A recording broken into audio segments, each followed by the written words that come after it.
Good. All right. We're going to return the Wednesday, October 20th, 2021 Board of Education meeting to order. Everyone please silence your electronic devices and we will stand for the Pledge of Allegiance.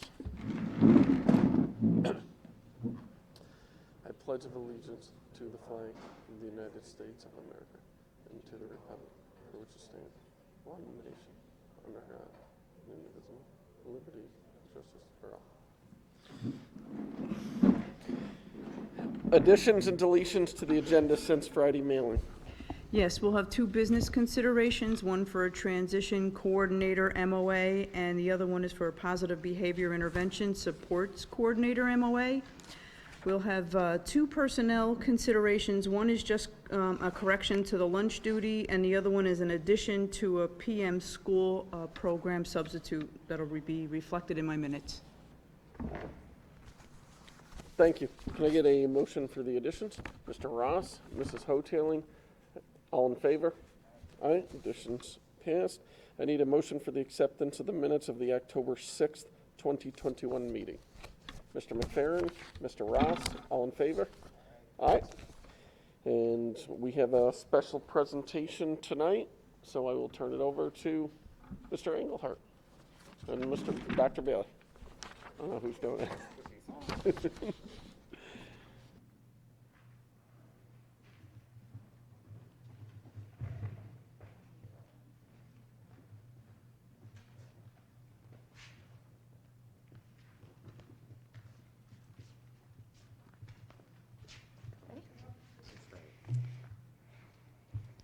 Good evening. Thank you for this opportunity. I'm Denise Capice, the interim principal at the middle school. And joining me at the podium this evening is Chris Adamek, our middle school assistant principal.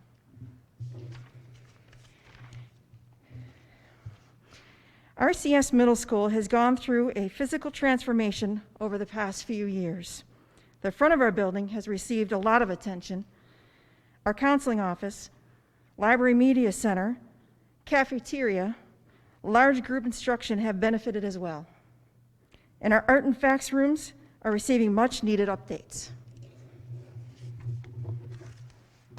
One of the examples of this transformation that we're super excited about is our library media center. We just recently this week started installing furniture that's going to allow for flexible, collaborative learning in that space. There's going to be brainstorming areas, spaces for teachers to bring students to hands-on makerspace style learning projects, which will allow them to assemble and disassemble, explore and create, utilize some technology like drones and 3D printers. And this space was designed by a team of middle school teachers that volunteered to look into it and do that. So we're really thankful and appreciative of their help in creating this and looking forward to using it student-centered learning environment. So we're continuing to work in the middle school around the district goals of employment, enlistment, or enrollment upon graduation for all of our students. We've expanded our students' preparation for this using the Naviance program in the middle school, as well as an additional focus on coursework that translates these skills in those three areas. We've started to work on our PBIS Indian Pride program to talk about life skills that will help students be successful for one of these three pathways. We believe this will support the continued preparation of our students for the rigors of high school and life beyond high school, and also those 3 E's. If you take a look on your handout, the next slide there shows you just our Indian Pride, the PBIS for positive, respectful, involved, determined, and enthusiastic. Again, those are those skills that I spoke of that we're really trying to get students to understand and translate into larger life skills. And then there's one picture with just an example of that messaging about the future and working towards goals moving forward for students.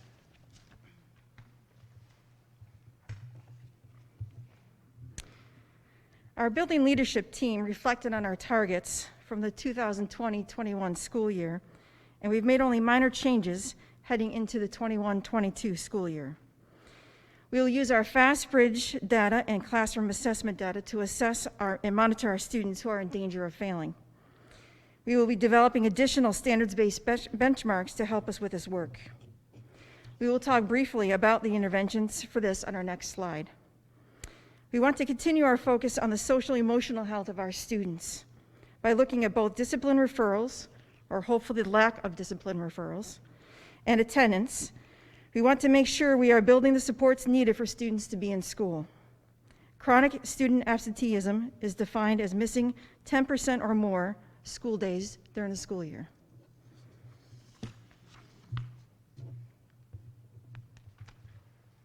So I'm going to share with you a couple of specifics of some of the work that we started as a building leadership group last year towards our goals, and that we're again continuing this year with that.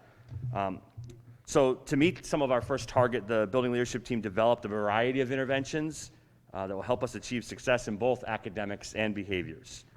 We believe that including parents as part of our problem-solving team is crucial to continue to grow that homeschool connection. Our school-based support team, or SBST process, has done this through inviting parents into the educational world of their child and discussing the supports and interventions that may help them to succeed as they move forward. We've had some successes with this already in the early stages of the process, and some students are now more engaged and academically succeeding after going through this process with the SBST team, and we're continuing to grow and utilize it. We found that purposeful home visits also allowed for family-school connections. Through our home visit program, our school social worker, school resource officer, administrators, and teachers get the chance to meet families in a non-school setting that may be more comfortable for them. These visits allow us to dig deep into the struggles that students are having, as well as what connections we can build with the families to help support the entire family, as well as the student. Results from some of these visits have shown us that families are playing a crucial role in the success of their children and any plan that we make for their child. And when we visit with them and get their buy-in, we have a greater chance at success for our struggling students. We reimagined our homework club. So we've understood that the challenge of our current situation with the pandemic and student learning. The team felt that instituting a virtual support homework club this school year would allow for us to target students in need of support, as well as opening up to students who just want to drop in person and stay for extra time to complete work. We re-envisioned that homework club from an entirely drop-in supervision, what it was in the past, to a structure where students can sign up or be asked to attend on specific days so that they can have tailored supports for them. We're also looking to grow the structure of the homework club to utilize the library learning area that I spoke of earlier, so that students can use their academic skills to explore passions and interests after school hours once they complete their required assignments. Given the identified learning losses that we have had, it's been crucial that interventions are also given within the classroom. So this is one of the areas where BLT worked the hardest last year and will continue this year. We've created a guide of in-class interventions that we'll continue to build upon, and we're working with staff to spread knowledge about what these interventions look like and how they can be easily implemented in the classroom. That'll be one of the focuses the BLT takes on this year in moving our goals, is growing those in-classroom interventions. Lastly is the restorative practices. We're excited and grateful for the addition of a part-time dean. This in addition to our pupil personnel services staff, our counselors, and our psychologist and social worker, is allowing us to continue to support our training in restorative practices and our participation in No Place for Hate. The dean offers us another adult who has the time to deal with each individual need of a student and plan for how to best teach and support for that need moving forward. This assists us in our goal of helping students to learn how to deal with conflicts, issues, and problems that they may encounter throughout life, rather than just offering them a consequence.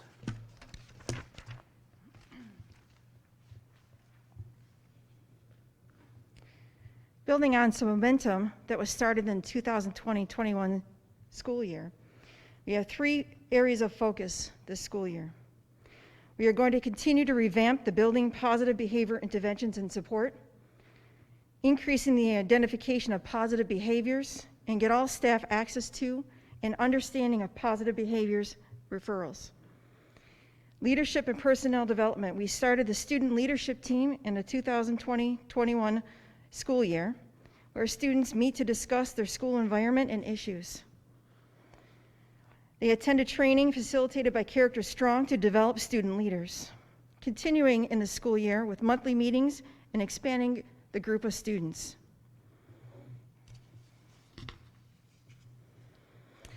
The work that we do couldn't be possible without the support of our families. We want to thank our PTSO. They have been amazing. They have been a huge support to us. They've been incredibly supportive, especially around social emotional health. As you know, in one of the slides, you can see the pictures of the mums, the pumpkins, and the gourds. That is from our PTSO. We would like to continue to build our family engagement, and we will think creatively on how to continue to engage families throughout the school year. As someone who's new to the district, I want to thank the Board of Ed and this community for this opportunity to be the leader at the middle school. And through this opportunity to work with families and incredible staff is such a pleasure. My full joy comes in getting hugs from kids, seeing the smiles on their faces and supporting their academic and social growth.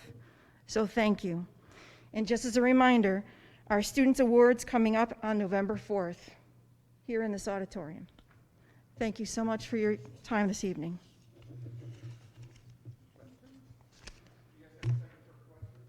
Absolutely. Spot. Structured study hall. What are we doing with structured study hall in the middle school instead of allowing kids to go to recess? So structured study hall is where our teachers are not doing direct instruction, but they're working with students as an academic teacher to support the students during that time.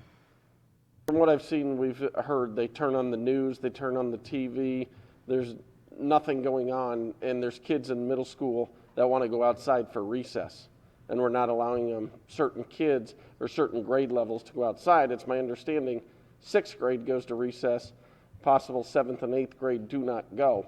I mean, kids have study hall already. Well, why do we need to take their recess away for another structured study hall that they're really doesn't sound like it's very productive to me at all? Okay, well, Chris and I can certainly take this to our building leadership team and take a strong look at that and see what we can do about that. I mean, I've asked the question for 4 or 5 weeks now, so that's why I'm asking it again. You guys just happen to be here. And it was on my list of items. So, I mean, the feedback I've gotten is just, it's not productive. Kids aren't doing anything or getting any value out of it, and we're taking something away from middle school kids that they enjoy. So. Recess as part of phys ed, like as the hours, the goal for the hours that they were supposed to be achieving physical activity? I'm not sure. What we can do is we have CNI coming up next week, so we can look into that and report back with CNI. I know the idea of it is for intervention. I know that for recess, when looking into it, 6th and 7th graders definitely had recess, but let us look into that a little bit more, and I apologize for not getting back to you, Teddy, on that. Okay. Thank you. You're Sorry. welcome. No worries. Oh, okay. Just looking at the student leadership stuff, I think all of that's great. And you mentioned, maybe I misheard it, that groups of students get an opportunity to talk about their school environment and make recommendations. Now, is that a school-wide thing?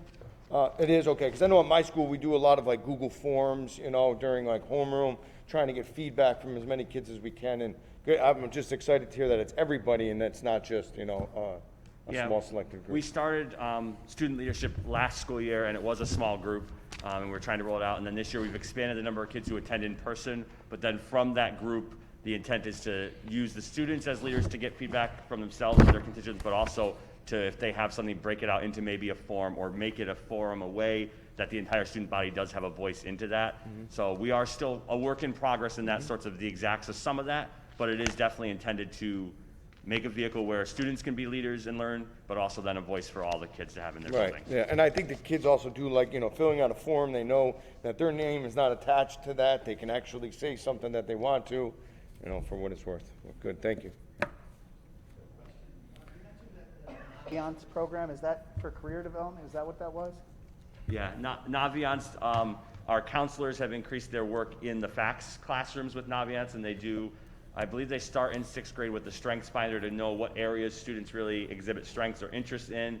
Then they move into looking into second or higher level education that might flow with those in kind of 7th into 8th grade, and then direct career exploration as well. Are we coordinating with our high school about electives and things of that nature, so that if we see that there is a propensity for a particular career path or whatever, that we can support those and we can actually have the guidance staff show students classes that they can take in high school that will help further develop that?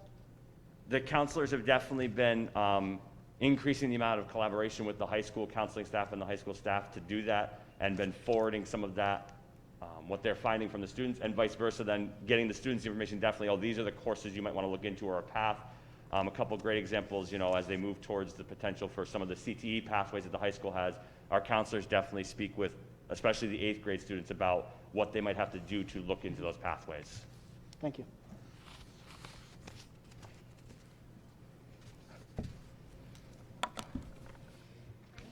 Thank you. Thank you.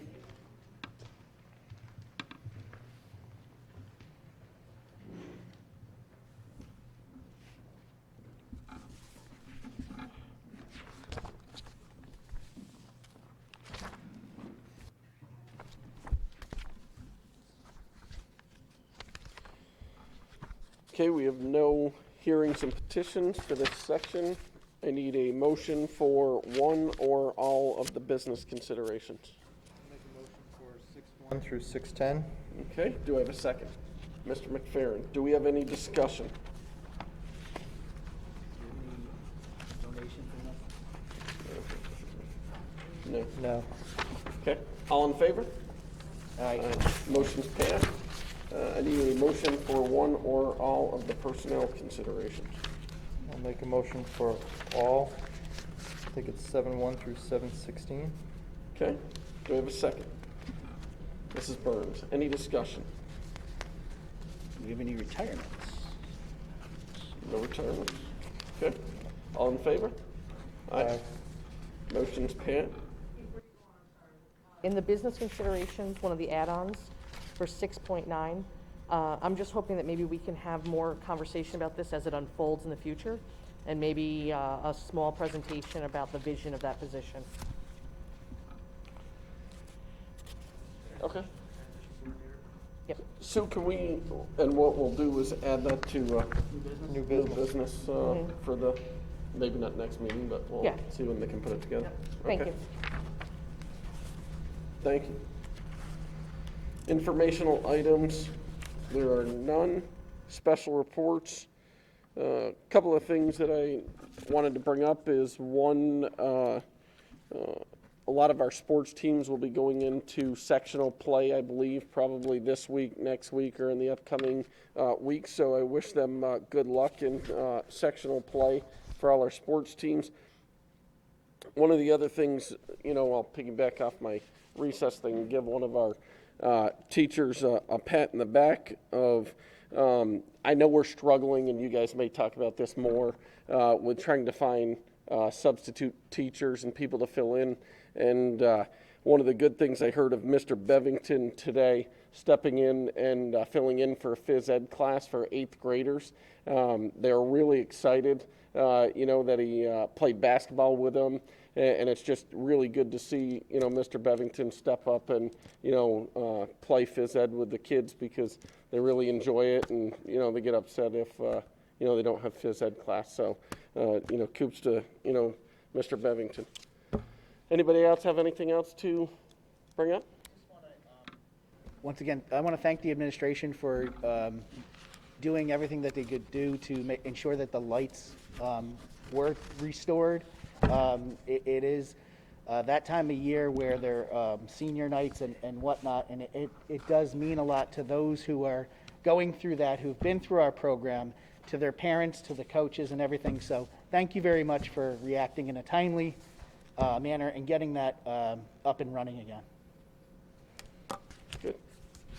Just real quick, I just want to say that the STARS program is up and running again. My mom is a volunteer of that.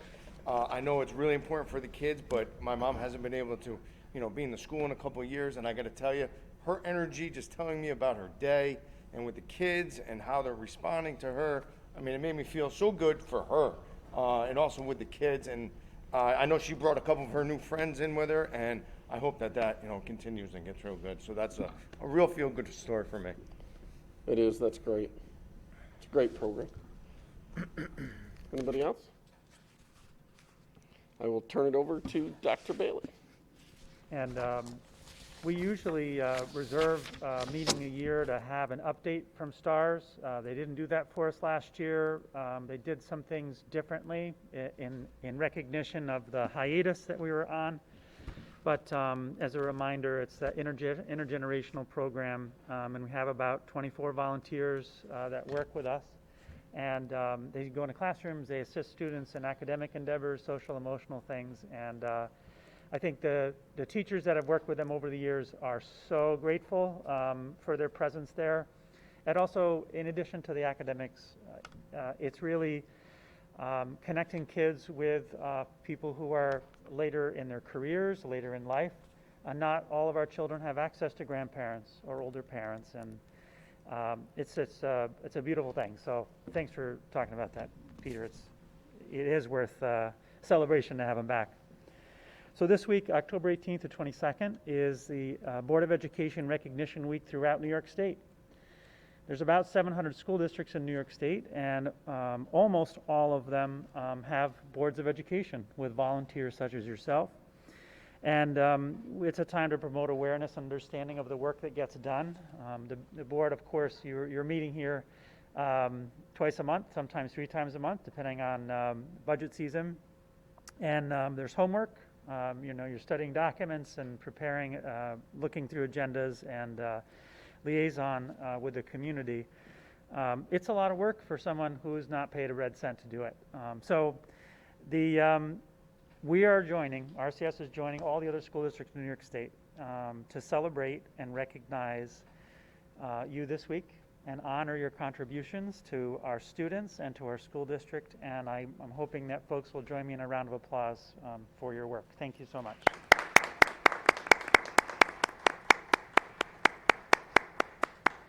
And each of the board members has received a certificate recognizing their generosity to our community. So thank you for doing that.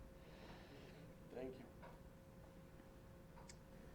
So in our midst is a person who we would like to congratulate, who has been selected to the All Nationals Mixed Chorus. So Aiden White is here with us today, and he's in the back. Just give a little wave. Maybe stand up, Aiden, real quick. So Ms. McLaughlin said he was going to be here tonight and asked if he could just come in and so we could publicly congratulate him. He is only the second RCS student in history to be recognized in this way, so it's a huge accomplishment. And of course, we want to thank all of the music teachers in the department as well for all of their support. So thank you again. Congratulations. Very good. And right behind him is Ms. McLaughlin, who is highlighted as our featured teacher on our website, so please check that out. So we'll be running those articles around our teachers and all the great work they do. Just some other highlights. There will be a short recognition ceremony for at the varsity football game this Friday for the most influential faculty and staff. So seniors picked folks that would be recognized for that. So thank you for those teachers and teaching staff who have made such a difference in their life. I do want to say that as far as stars, Mrs. Ross is someone who gets kind of fought over as far as a volunteer. So teachers love working with her, just to say that as well.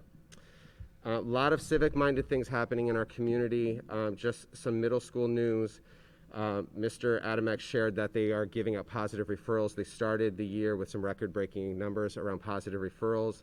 They've already done some work around anti-bullying, where staff and students wore T-shirts and did some teaching around that.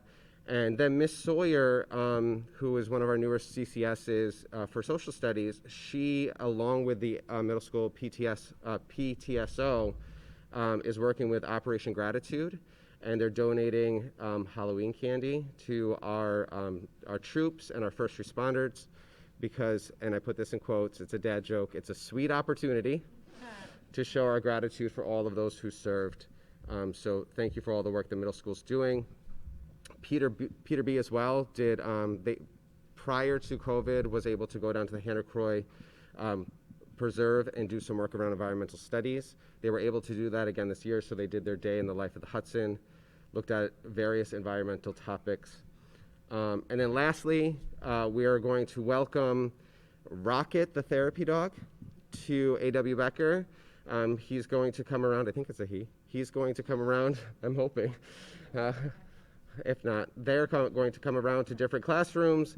They'll work with students, and we all know that there's a lot of research around therapy dogs and how they help students with emotional well-being. And they also actually help cognitive development as well, academics and things like that. So welcome, Rocket. I'm sure that, you know, the students and staff will love that. And that's all for me. Or is he just going to come an hour or two, a couple times a week? Yeah, just a visit. Okay. As a reminder, the board and the policy committee did all the groundwork around therapy dogs just prior to the beginning of the pandemic. It was in the fall, winter time of 2019 that we did that work, and then everything changed for us. So the policy that you worked so hard to put in place is now being able to actualize by this generous person. So, and we're hoping that it's the beginning of a few opportunities for people from the community and our own staff. Is it only A.W. Becker? At this point. Right now. Yeah, we're hoping for more. Expand it. Yep. Yeah. Great.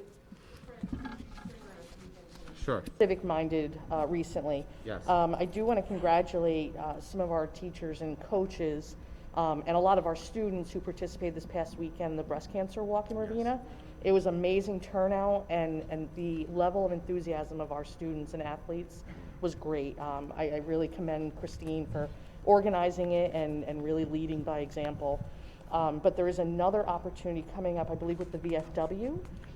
They're going to be doing the formalized destroying of aged flags, the ceremony that goes into that. And I know that there was a few invites on social media for the same type of youth turnout, students, athletes, one to observe and also to just to participate with respect for the veterans staff. Perfect. Now it's my turn, great. Did we get that widely disseminated? Yeah, we'll get our hands on the coordinator for that. Under my name, it says that we're going to talk about stop arm cameras. It actually should say bus camera systems, but we are in the process right now. We've had a couple demonstrations from companies. We've had quotes with our stop arm cameras, and at the same time, many of you might be aware watching on television that Albany County's coming out with a program. We don't need to replace all of our cameras, so before, I can't go into in-depth because I have to get a little more information on that program and how it will work with law enforcement, our SROs, Albany County Sheriffs, and what we do. We don't need to replace all of our cameras on all of our buses, so I'll be coming up with a more detailed presentation after I do my research on the Albany County program.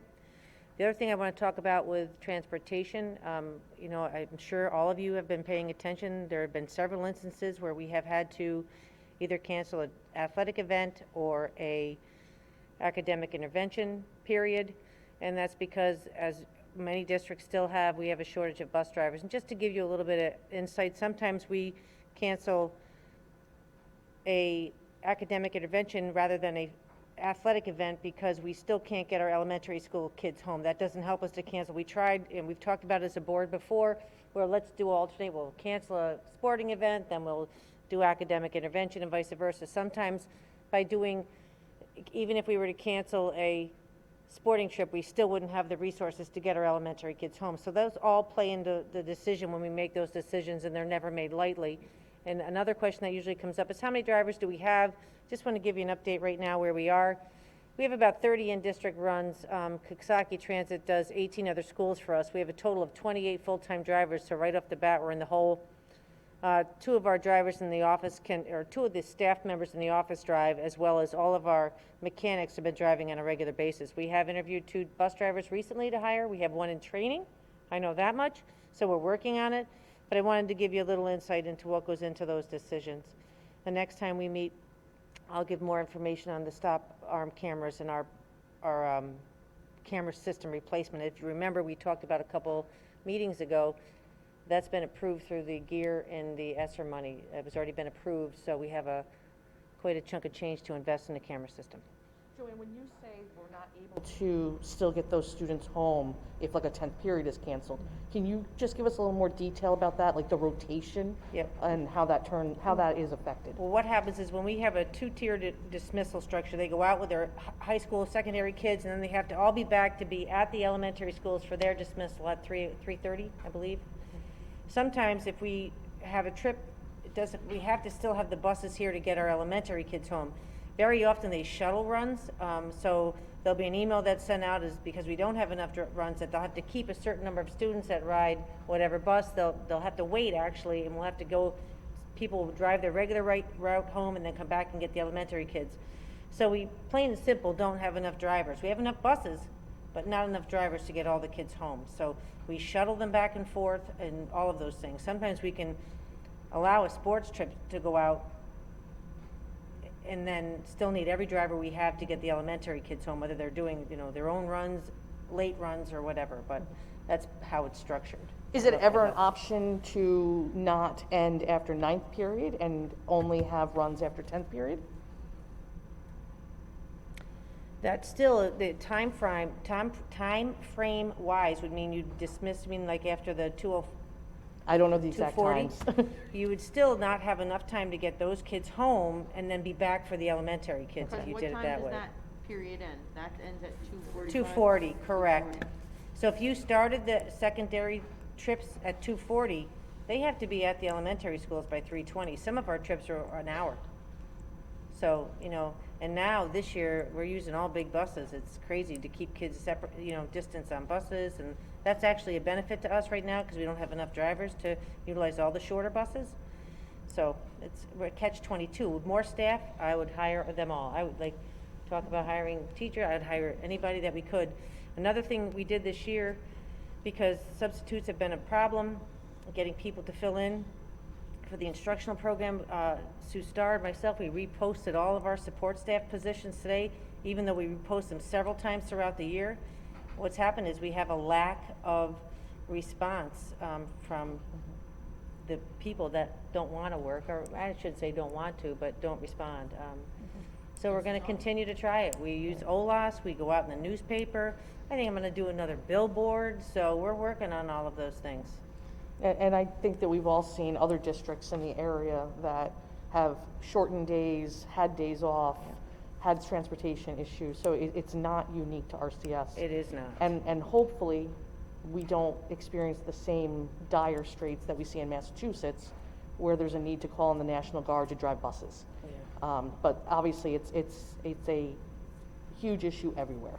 We have a weekend event for the bus driver. They've, if you could tell me who it is, Fred, because I can't remember. They're going to have a bus at their weekend event. We've approved it with our, liability insurance. They're going to put a skeleton in the driver's seat and come out and say, we really need drivers. Don't let this happen to us. It's just a skeleton in the driver's seat. But we're working on it, so. Joanne, do you have any stats on, because I know we did some creative posting at the end of the school year last year, some different types of billboards. Did we have any fruits of that labor? We actually got 2 people off the billboards the billboards that were out on 787. 2 people responded to that, and to me, that's a win. We got 2 people to come in and work here, and we'll try it again. You have to get creative with everything. I mean, it's not just schools. It's How- the entire world. Everybody needs workers right now. And It's how a competitive. How funny is it that BOCES is now advertising on TV? Remember we wanted to do that and how costly that is? So that was kind of like a kick, but we'll work on that. We'll come up with some radio spots as well.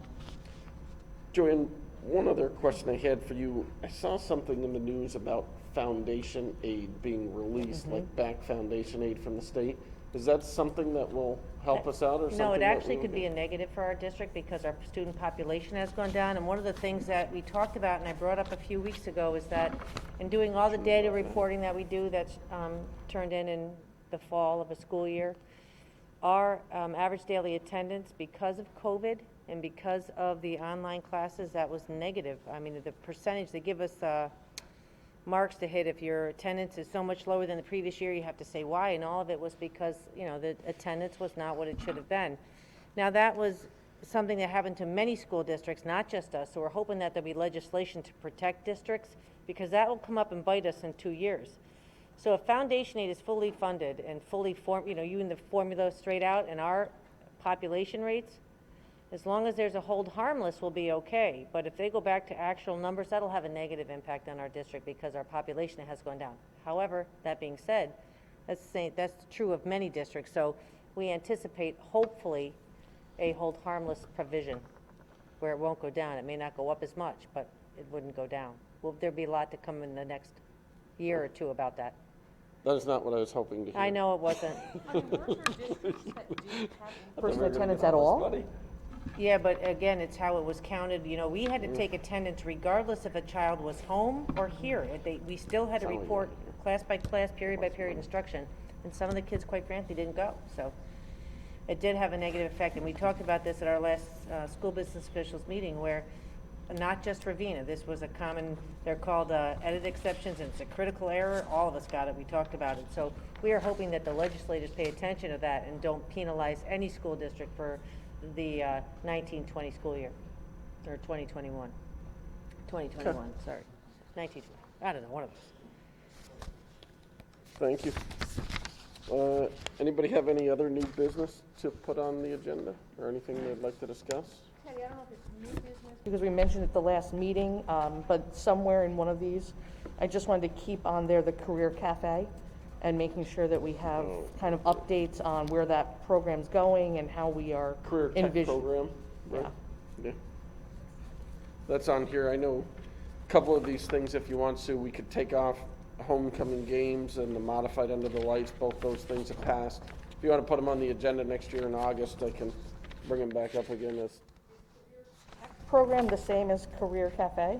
No, Oh, that's maybe two not. different things. Okay, so we'll add Career Cafe. Yeah.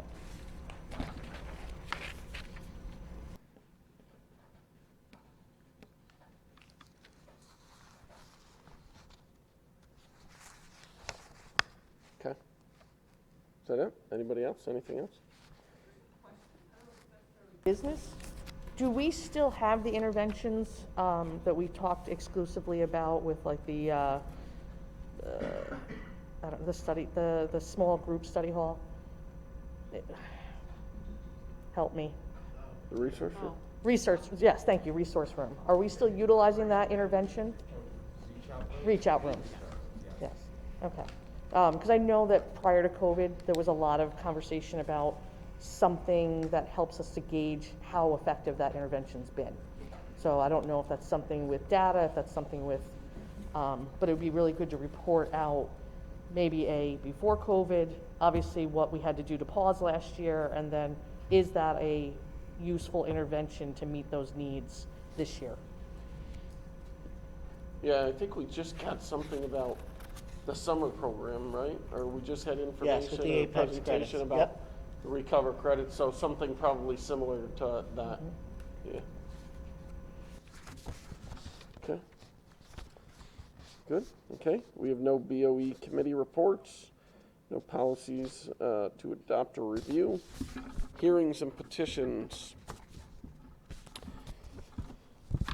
So everyone, please, as reminders, we ask that all comments be addressed to the board from the podium and microphone set up for the use of public. Please limit your question or statement to 3 minutes so as to ensure sufficient time for all that are present to have an opportunity to speak. I believe Sue will have a buzzer, and when it goes off, please finish up your comments within a few seconds. We've had some issues the last couple meetings with going over the 3 minutes. Any topics which fall properly under executive session will not be discussed in public session. So please keep all those things in mind. The first person is Jessica Dorr.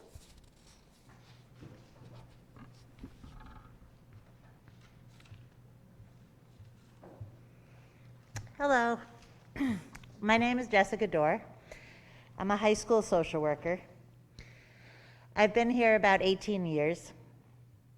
In my position, I'm honored to work with wonderful students, brave, resilient, honest, and inspiring students.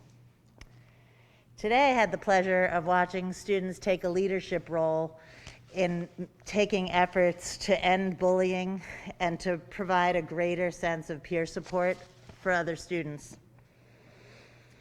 Anyway, sometimes one of my students is leaving my room and turns around while reaching for the doorknob and says, "Thank you for helping me." And some other times before going out to the bus, a student opens my door and says, "Have a good night, Miss Dorr." And those small gestures let me know I matter in these young people's lives. They also remind me of the joy and satisfaction I get from my job. My emotional paycheck, if you will. But every other week I receive a pay stub reflecting the economic value placed on my work. And I hear, as you have heard, that people in our area doing the same job for the same amount of time are making a lot more money. In the RCS district, we use restorative practices. These are direct actions that attempt to address wrongs that have been done or mistakes that were made, and to restore things to right to the extent that it is possible. Our current teacher's contract is causing some great teachers to leave, causing others to lose morale, and others yet to have to work second or third jobs to make ends meet. I believe it's time to take restorative action regarding the RCS teacher's contract. I'm here to ask you to please restore both our material well-being and our faith that we are truly valued and respected by our employers. You can do this by agreeing to a contract that brings us to par with other districts in our area. Consider a contract that not only increases pay, but does so in such a way to compensate to some extent for the low pay we have been receiving over the last decade. In doing this, you'll be investing in a bright future for RCS. You'll be helping to heal a deep and divisive wound, and you'll be creating a more sustainable educational culture at RCS, a culture that will both retain and draw the teaching talent that our students need and absolutely deserve. Thank you, Board of Education and administrators, for your time, as well as for your hard work and commitment to the students and staff of our district. Thank you.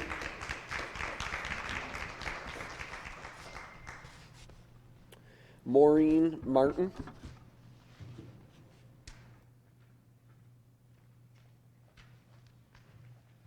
Hi, everyone. I'm Maureen Martin, and I am, along with many of my colleagues, a veteran teacher at RCS High School. I am happy to hear that a new meeting has been set for negotiations, and I feel optimistic that a contract will be settled soon. I decided to still speak tonight because I love my job and my students. However, currently the working environment is depressing and exhausting. I'd like to bring us back to that March when we were told to go home due to the outbreak of COVID. All our lives were shaken and life totally changed. In a heartbeat, teachers had to immediately transform how we taught our curriculum. However, we did it. We rose to meet the need and the challenges because we are, and always have been, committed to our students and their families.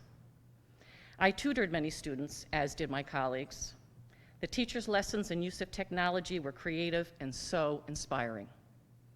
This year has brought us many new challenges, which once again, we stand together and meet the needs of those students.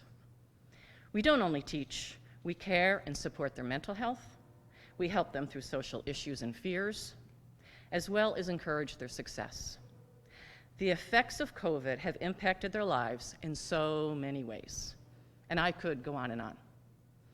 Anger, feelings of being disrespected, and of defeat are now very present in our school. How can we go on being excited and enthusiastic when we're not being paid as our other colleagues in other districts? Why does negotiating a contract need to be a platform for arguments, resulting in division amongst us? We're asking to be paid what we're worth. Well, okay, we probably don't have that. But how about a salary which we can feel respected and appreciated for what we do, for our students, many of your children? In closing, thank you. Thank you for supporting the teachers who care and teach our students every day.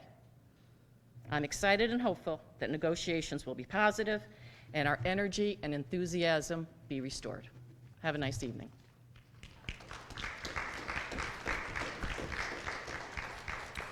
Thank you. Emily Cameron.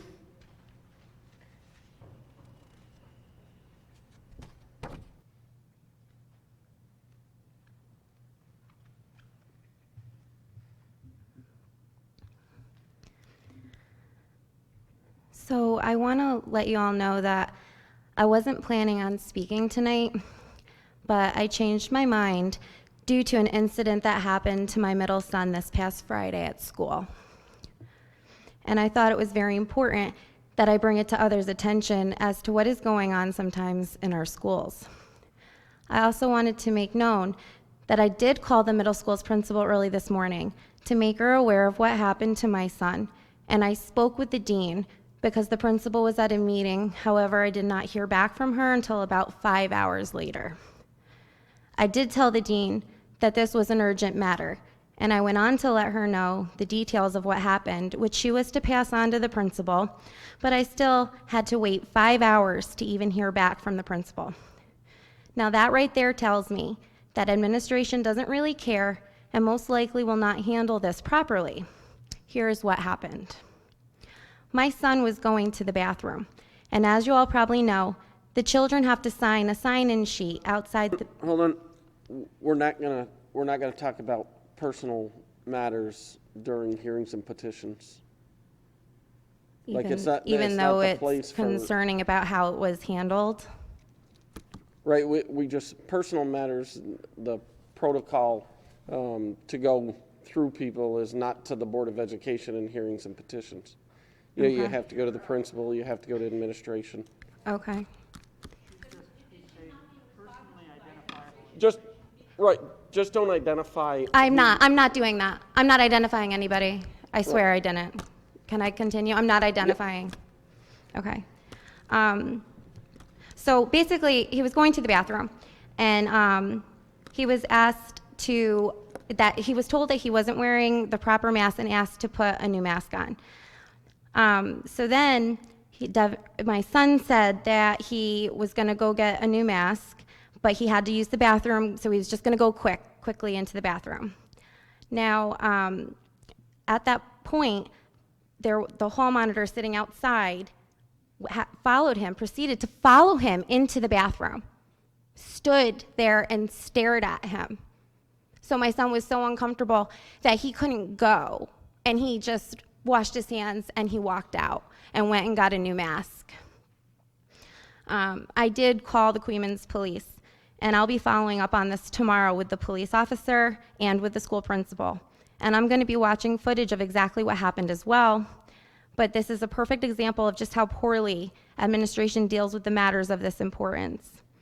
As parents, we need to look at our administrators, and we need to look at who they're allowing to be around our children.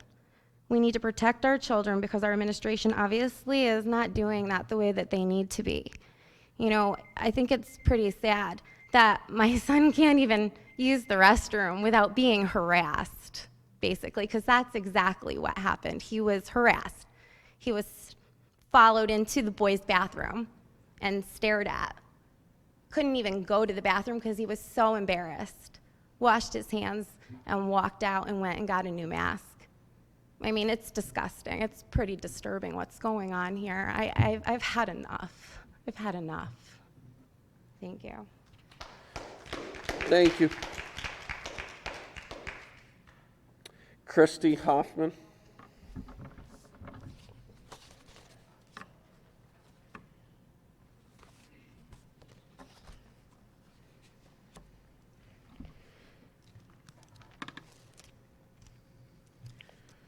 Hi, I'm Christy Hoffman.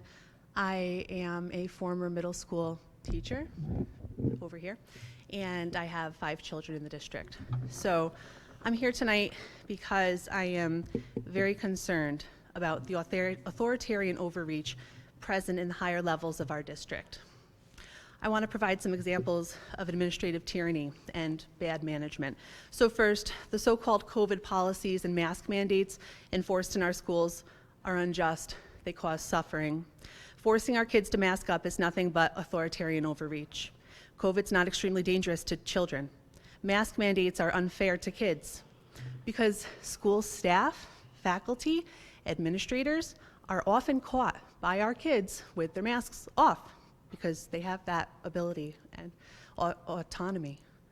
At lunch with other staff, principals in their offices, secretaries at the main entrances, and no one harasses or intimidates these adults who are breathing freely. But the minute my 4th grade daughter has her mask under her nose, a waiting adult is ready to scold her. And she's a good girl. It's unfair. If kids are forced to breathe in their own CO2 for 6 hours a day with minimal breaks, not 2 planning periods and a lunch, then staff should do the same. And you know what? I'm really pro-staff. I was a special ed teacher for a long time. And normally I wouldn't begrudge anybody taking their mask off, but I just want to illustrate this point that mask mandates are unfair to our children, and our children bear the brunt of the burden. There's a lot of really good people who work in these buildings, I'm telling you. My point is not to defame them. My point is that these administration-created policies are driving some people off the deep end and making them act in a way that they wouldn't normally.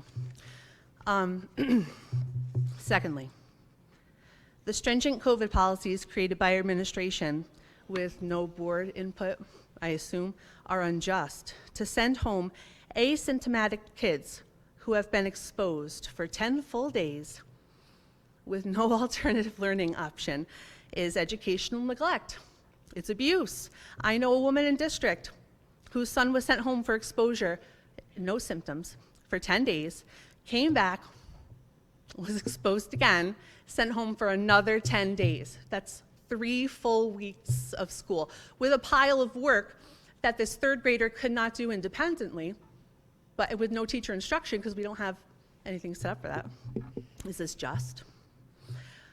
Third, for weeks, high school classes have been sent to the cafeteria or auditorium for lack of subs. Building aides have been supervising multiple classes a day, as many as 5 classes at a time. There's a severe lack of hired teachers, many unfilled positions. I'm almost done. However, many of our teachers were forced into resigning. This is mismanagement and not child-centered. When some staff presented a potential solution to the lack of subs to our superintendent, he declined their helpful suggestions. Yet another example of an authoritarian style of management, not child-centered. When an organization is sick, you have to look at its leaders. The propagation of fear is not the mark of a good leader. In the novel 1984 by George Orwell, Orwell wrote, "The way to assert power over another human being is by making him suffer.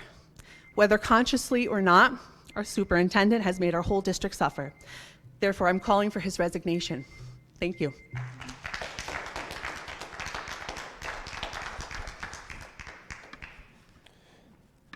Thank you.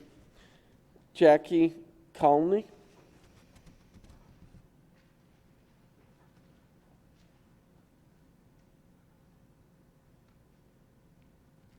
It was a really good effort. I don't know why no one can pronounce my last name. It's Sorry. Calney. No, it was a really good effort. I'm really thankful for that.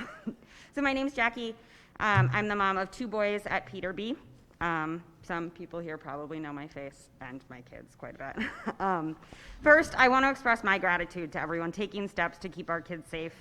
I know that enforcing unpopular policies can be incredibly difficult, and I appreciate that the health of our children and our community is being made a priority.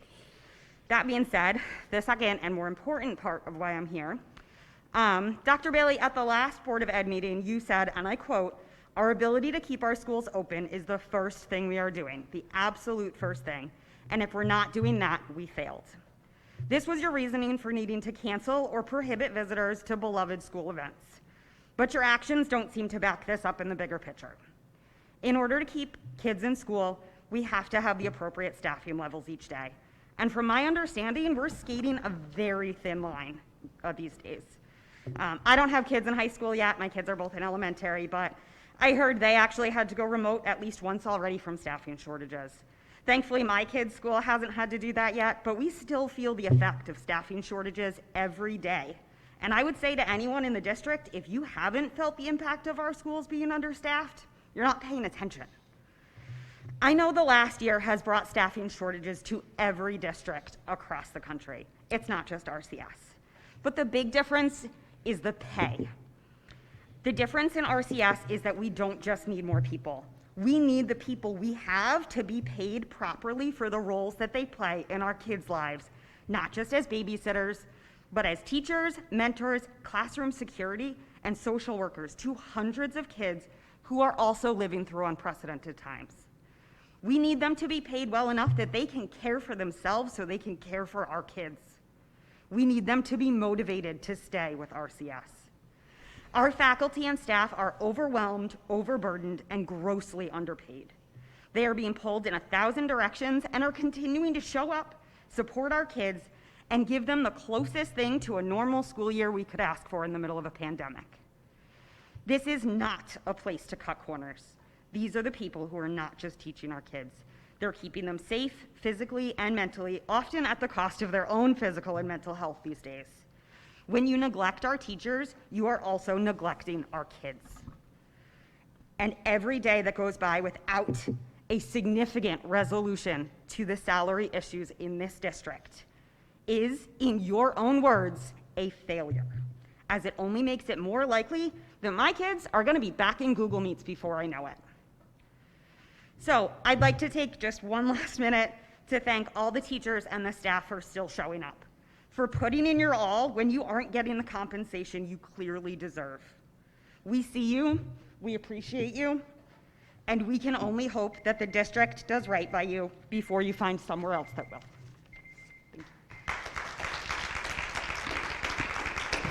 Thank you.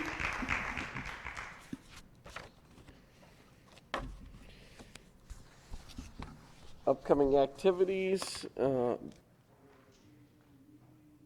been 3. 11/11 is Veterans Day. No school and district office will be closed. We have no reason to go back into executive session. I need a motion to adjourn the meeting. Mr. Ross, Mrs. Klein, all in favor? All right.